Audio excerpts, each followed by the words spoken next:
को वैश्विक ज्ञान की महाशक्ति बनाने के उद्देश्य से राष्ट्रीय शिक्षा नीति 2020 लागू की गई है। 1986 में लागू की गई राष्ट्रीय शिक्षा नीति के स्थान पर यह नई नीति लाई गई है। इसका उद्देश्य देश के स्कूलों और उच्च शिक्षा संस्थानों की व्यवस्था में रचनात्मक सुधार को सुनिश्चित करना है।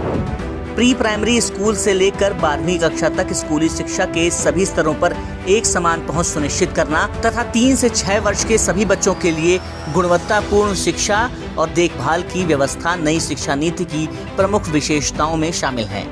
साथ ही नई पाठ्यचर्या और पाठ्यक्रमों एवं शैक्षणिक संरचना के साथ साथ लैंगिक समावेशन कोष और वंचित क्षेत्र एवं वर्ग के विद्यार्थियों के लिए विशेष शिक्षा क्षेत्र की स्थापना करना भी इस शिक्षा नीति में शामिल है। राष्ट्रीय शिक्षा नीति स्पष्ट रूप से शिक्षा में सार्वजनिक निवेश को प्रोत्साहित करती है। इस कड़ी में केंद्र और सभी राज्यों की सरकार शिक्षा पर सार्वजनिक निवेश बढ़ाने के लिए मिलकर काम कर रही हैं।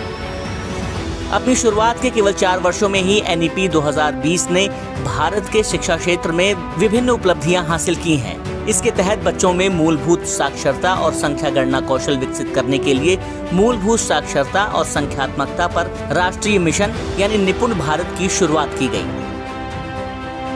एक बच्चे की पूर्व साक्षरता, पूर्व संख्यात्मकता, संज्ञानात्मकता और सामाजिक कौशल को बढ़ावा देने के लिए NCERT द्वारा विद्या प्रवेश नामक 3 महीने का खेल आधारित स्कूल तैयारी मॉड्यूल तैयार किया गया।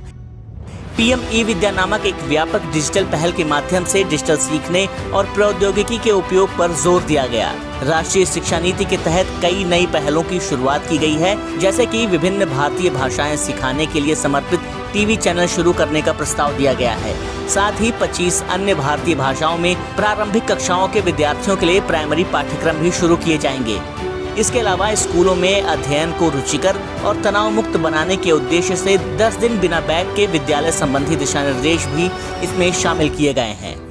राष्ट्रीय शिक्षा नीति में भारतीय लोकाचार पर आधारित एक शिक्षा प्रणाली की परिकल्पना की गई है, जो सभी को उच्च गुणवत्तापूर्ण वाली शिक्षा प्रदान करके भारत को स्थायी रूप से एक समतापूर्ण और जीवंत ज्ञान समाज में बदल देगी।